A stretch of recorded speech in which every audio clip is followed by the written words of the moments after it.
ইসরায়েলের কালো হাত ফিলিস্তিনে হামলা কেন? ইসরায়েলে হামলা কেন?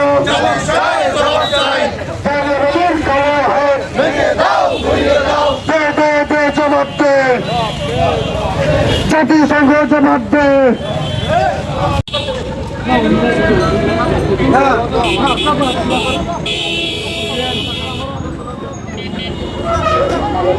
আলহামদুলিল্লাহ,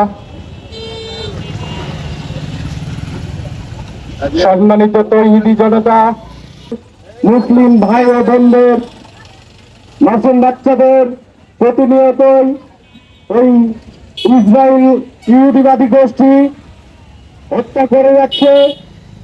সেই হত্যার প্রতিবাদে আজকে শিবগঞ্জ রাজধানী জামালপুর ইউনিয়নের সর্বস্তরের তৌহিদি জনতার উদ্যোগে বিক্ষোভ ও সমাবেশের পক্ষে সংক্ষিপ্তভাবে কোরআন তেলাওয়াত দিয়ে আসছেন হাফেজ মোহাম্মদ সাকিব। হাফেজ মোহাম্মদ সাকিব। أعوذ بالله من الشيطان الرجيم. بسم الله الرحمن الرحيم. لولا تداركه نعمة من ربه لنبذ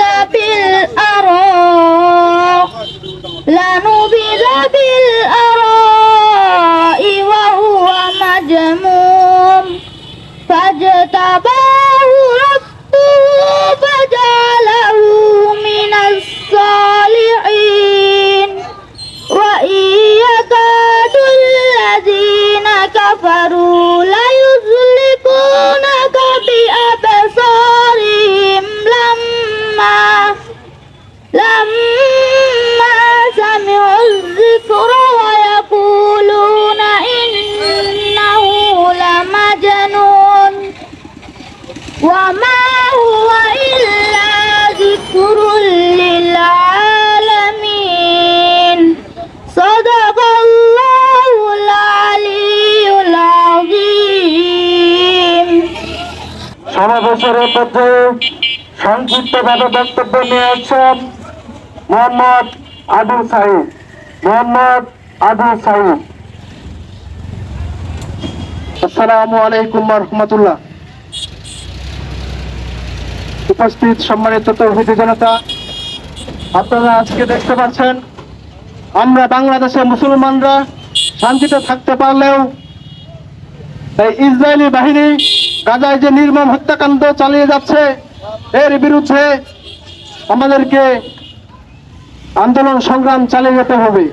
এবং বাংলাদেশে 150 কোটি মুসলমান থাকা সত্ত্বেও মাত্র 80 লক্ষ ইহুদিদের বিরুদ্ধে আমরা অনেক দেখা যাচ্ছে বাংলাদেশের মধ্যে দেশগুলো এখনো জাগ্রত হয়ে নাই।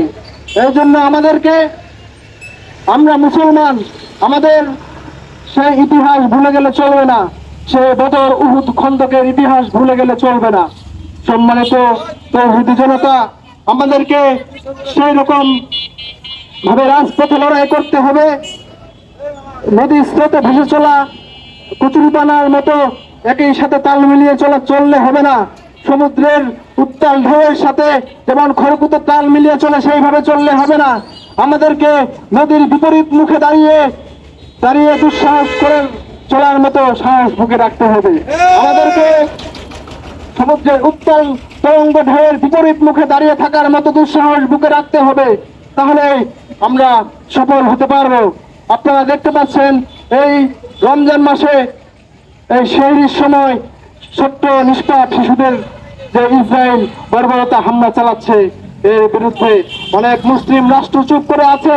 আমরা এই আন্দোলনের মধ্যে তাদেরকে জানিয়ে দিতে চাই, আমরা যদি চুপ করে থাকি সেই ইসরায়েলের, সেই ফিলিস্তিনের, সেই গাজার, সেই আমাদের যে শহীদ নিষ্পাপ শিশু নারীরা আছে সেদিন কিয়ামতের মাঠে তারা আল্লাহর দরবারে যে পেশ করবে যে এত 150 কোটি মুসলমান থাকা সত্ত্বেও আমরা একাই লড়াই করেছি, আর সেই 150 কোটি মুসলমান শুধু দর্শকের মতো চেয়েছিল।